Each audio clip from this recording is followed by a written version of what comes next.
Hello everyone, Mike here, and today I am going way back to my roots because I am going to be talking about Japanese horror. Now, I don't know if I've really talked much about this on my channel here. I used to do videos on Blip back when that was still a thing where I would review Asian films, usually Japanese. But I'm going a little bit back into that today and combining it with my little random rambles that I tend to make nowadays. And basically, I'm going to rank all of the Ju-on movies. Now, this includes both the Japanese and the American versions, which puts us at about 13 movies. Now, this is not ranking the best movies. This is just ranking my favorites based on my own tastes and my enjoyment of the films. So this is not going to be about, which movie was made better or anything like that. And a couple things that are being left off of this ranking are the two short films from when Takashi Shimizu first created the characters of Kaiko and Toshio. Those were, of course, a couple of shorts that were included in another movie. Those I'm not including in this, nor am I including the shorts that were made as a tie-in to the second American Grudge movie. This is specifically the films. Also, since this is a ramble, I can already tell you I have no idea what I'm going to be saying here. I have on my phone a list of the movies in the order that I ranked them, but I don't know what I'm going to specifically say about them, so don't expect this to be the most clear and concise discussion. But that being said, let's get right into it and start with number 13. The Grudge 2020. This, of course, is the most recent Ju-on movie and was the last one I watched in preparation for this list. Beforehand, I felt that there were none of the movies that I really disliked. It was just a matter of which ones I enjoyed more.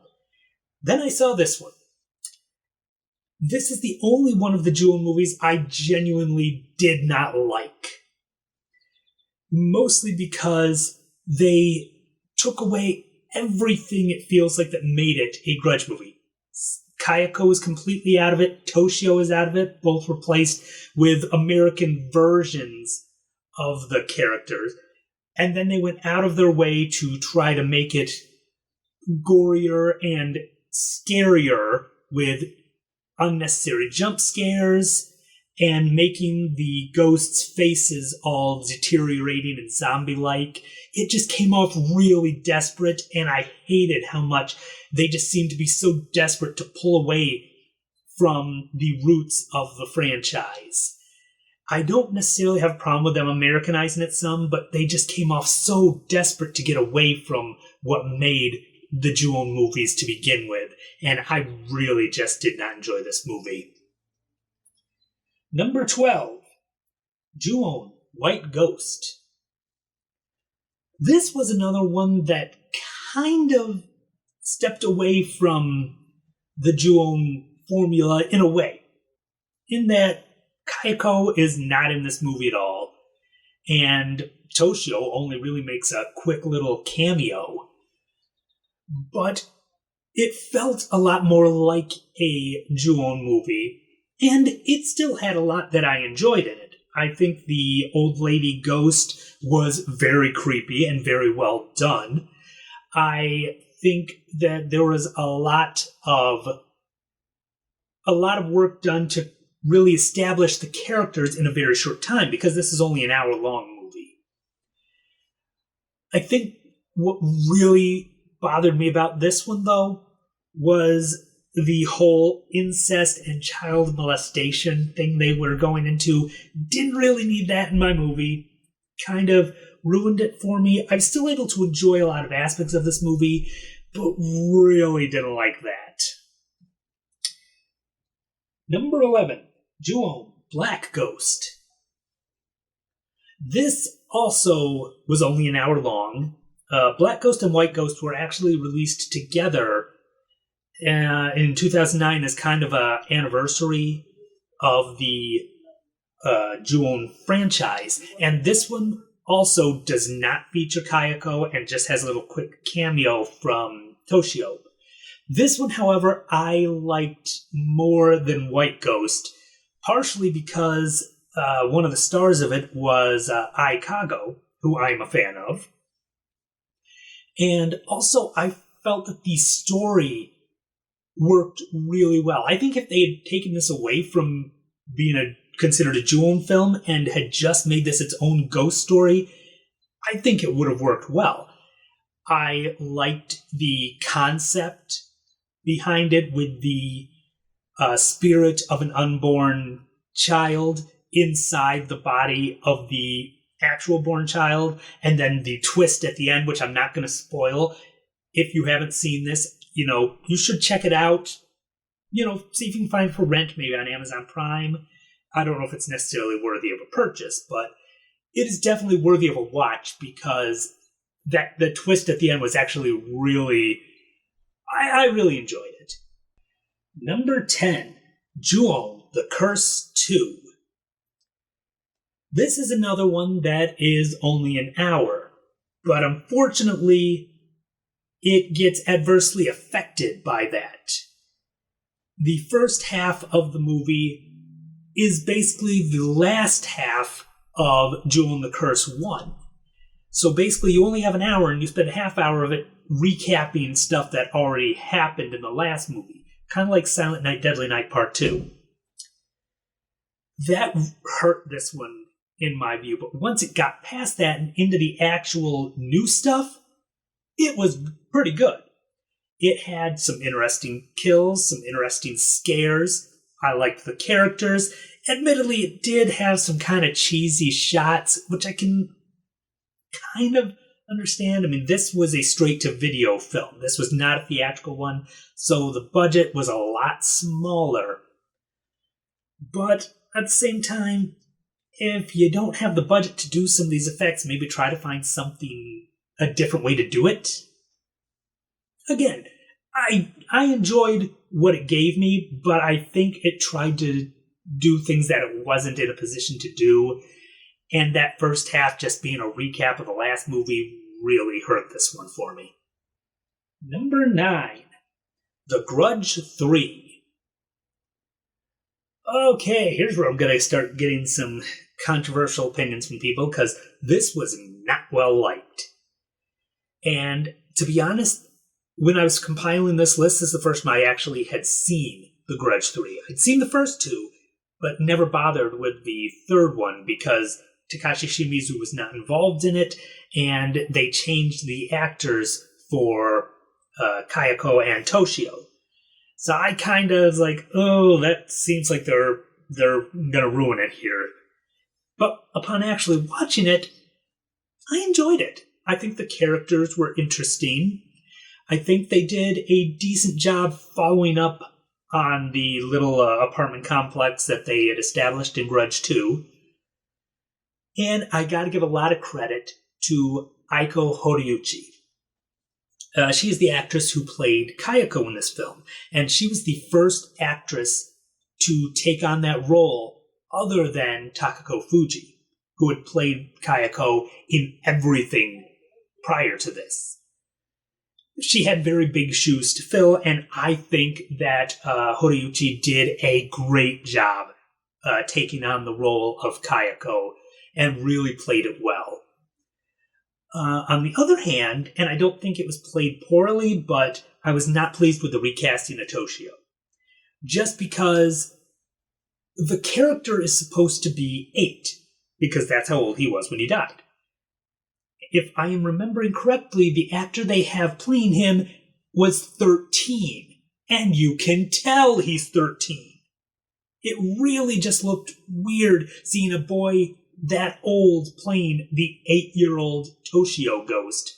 Not to mention, at one point, they actually have an image of the original young man who played Toshio after one of the characters had seen the version from this movie, and they say, yes, that's the same boy I saw. It's like, no, they don't look anything alike. This almost makes me worried that they were going with the whole, oh, they're both Japanese, so nobody will tell. Yeah, they do not look alike. And they cast way too old for that. But I did enjoy the movie itself, following up on the previous one, and where they went with it. I actually kind of enjoyed The Grudge 3. Number 8. Ju-on, Beginning of the End. This one came out in 2014. It was a reboot of the Ju-on franchise, and they made a number of changes, which I thought were kind of interesting.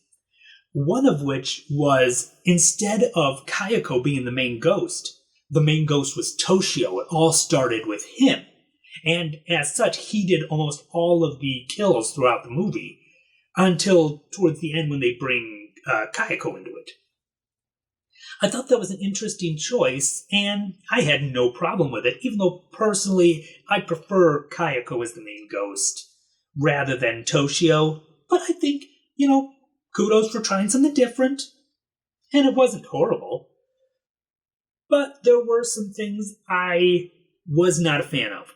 One was just straight up repeating deaths from the previous film, like the girl getting her jaw ripped off was, straight up from the previous one. The girl putting the newspapers over her windows to hide the images of her already dead friends.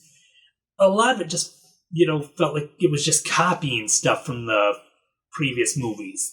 And there's nothing wrong when you're doing a remake of, using a new version of something you did previously. But this just felt a little too copy for my taste. Also, the rather brutal death of the cat.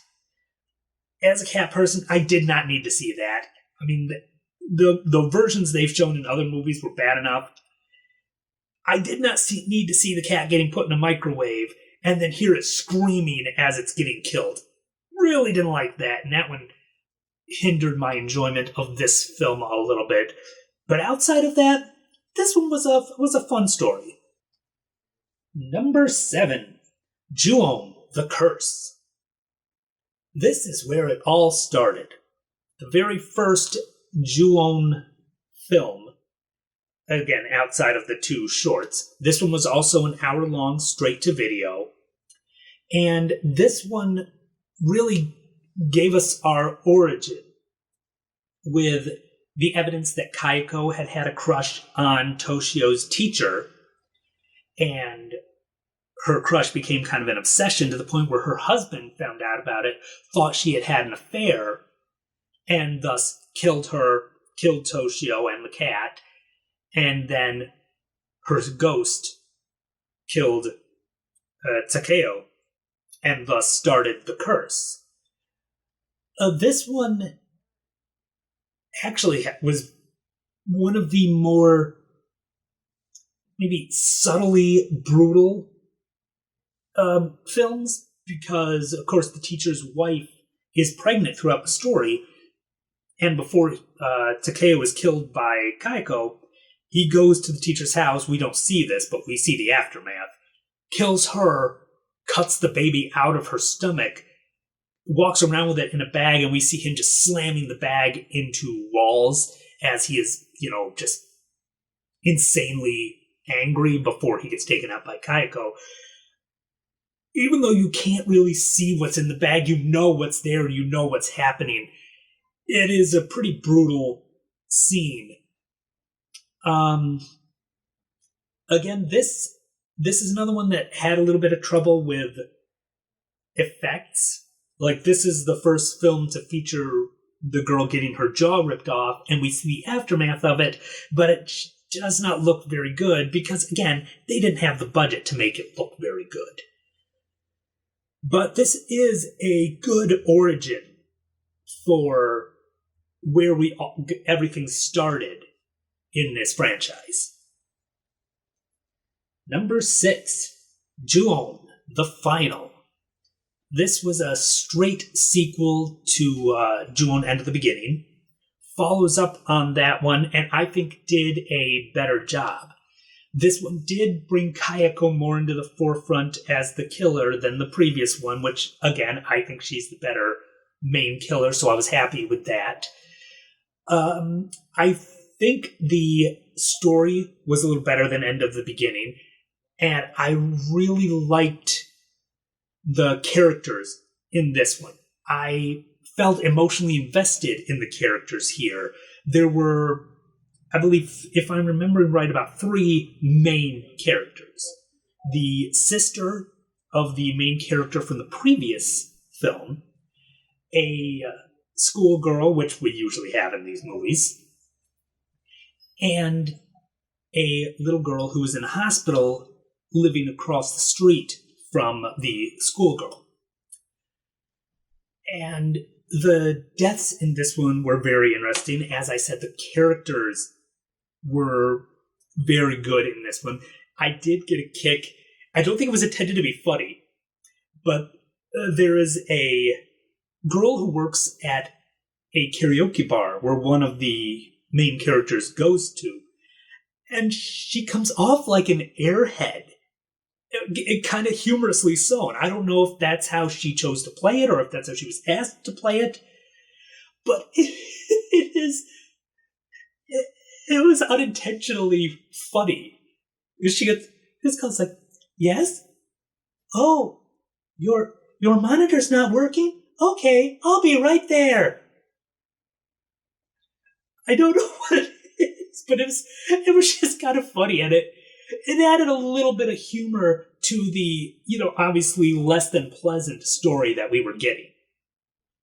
Number 5, The Grudge 2. This one was a direct follow-up to The American Grudge, following Sarah Michelle Gellar's character from that one, and I liked how they moved it over to America, while leaving elements in Japan as well. And the concept of the curse spreading all that way to America because somebody who had been in the house went there was really, really interesting. This movie also actually took some elements from Ju-on the Curse too, including the wife killing her husband with a frying pan. That was directly from Ju-on the Curse too. And although I gotta say, the husband in the Japanese version did not come off as mean as the husband in the American one. He actually just came off kind of whiny. I think we had some good characters with, actually, again, sister of the main character from the previous one, as well as the boy living in the apartment building. I think they did a good job of paying tribute to the previous versions while giving this its own story, because the previous movie had still been trying to follow as a remake to the Japanese versions. This one was its own story, but still staying faithful to what came before it. And I really enjoyed The Grudge 2. Number 4, Sadako versus Kayako. People who've been on my channel for a while know that when this movie was first coming out in 2016, I was hyped. I posted a number of videos relating to this movie just because I was so excited to see it. And, you know what? I enjoyed it. I do think that this movie, to me, feels like more of a Sadako movie than it does a Kayako movie. But it really was a lot of fun, and I think they did a good job with everything that they had to do with this. They found a way to make videotapes relevant in 2016 for this movie. They found a way to put the two ghosts against each other. Although I will say, was not a huge fan of Toshio in this particular movie. Partially because he was almost completely useless, except for a couple of scenes. But also, I don't know if it's the directing or what, but the facial expressions they had him using did not come off scary. They came off goofy. I also was not big on the idea that there's a well, just like the one from Ringu, right behind Kayako's home. That seemed a little too convenient. I mean, it wasn't supposed to be the same well, I don't think. But I still wasn't a big fan of how they did that. Again, we had really good characters that I became invested with very well. I did enjoy the fight that we got between Sadako and Kayako. For the most part, there were a couple parts of it that I wasn't a big fan of. But I liked how even the fight was. It wasn't either of them getting a one-sided lead over the other throughout the entire thing. And I liked how they ended it with the two ghosts merging into one. I'd kind of be interested in seeing an entire movie of this Sadako Kayako merged ghost, but I highly doubt they're ever going to do that, just because I don't even know what the copyright setup was for putting the two movies together to begin with, much less doing another movie with the two of them as one ghost. But as far as this one, I really enjoyed it, which is good given how much I was looking forward to it when it was coming out. Number 3, The Grudge. I, in general, am not a fan of remakes of Japanese horror, mostly because the style of horror in America is very different from the style in Japan, and I like that Japanese style, so I don't want them Americanizing it. But this one did a very good job, in my opinion, and I think it's mostly because they had the original director, Takashi Shimizu, right in there doing the film. The biggest problem I think this movie had was it was trying to do 2 films at once, because most of it was from Jewel and the Grudge, the theatrical version. But there was a lot of it from Jewel and the Curse as well. And I felt like they were trying to pack a little too much in there. But I think the acting was very good. I really enjoyed some of the effects. This is another one where they used some scenes that they had used in previous movies, but they were doing them in a different way. And with the budget they had, they were able to make it look better than it looked in the straight-to-video version that we had first seen. Another thing this movie has going for it is that this is the only theatrical movie based on the original timeline, not counting the 2014 reboot, where we actually see what happened to Kayako. We see Takeo discovering her diary, and we see him going after her, killing her, and then killing Toshio. We have not seen that in any of the other movies. They had hinted at it, but this is the first time we really get to see what happened. And I think they did a good job showcasing it. Now, I should point out, I am basing this on the director's cut of The Grudge, because that's the version that I have. I think they didn't show this scene quite as graphically in the original, but regardless, I like that we finally got to see a good viewing of what happened to lead to them becoming the ghosts that they would become. Number 2. This was very, very difficult. Of course, if you've been following along, you know that what I have left is the original theatrical Jewel and the Grudge and Jewel and the Grudge 2. I enjoy both of these movies a lot, so it was very difficult for me to decide which one I wanted to put first. But in the end, I have decided that number 2 is Ju-on the Grudge. This, of course, is the first theatrical Ju-on film, and this was the first Ju-on film that I ever saw. It gives you the brief idea. Here's what we got. We got these ghosts. Let's go. It doesn't waste time. It just gets right into it. I enjoyed the acting in this one. Some of it was a little bit cheesy, but there were some that I really enjoyed, including one character, and I cannot remember the name of the actor or the character, but he is the husband of one of the families that moves into the house. Him, his mother, and his wife. The mother is actually the one we see first, with the first time we get the view of Kayako. And his facial expression throughout the big, scary scenes was so good. Likewise, our main character, I very much enjoyed, and ironically, she would go on to play a ghost girl herself in the American remake of Shudder.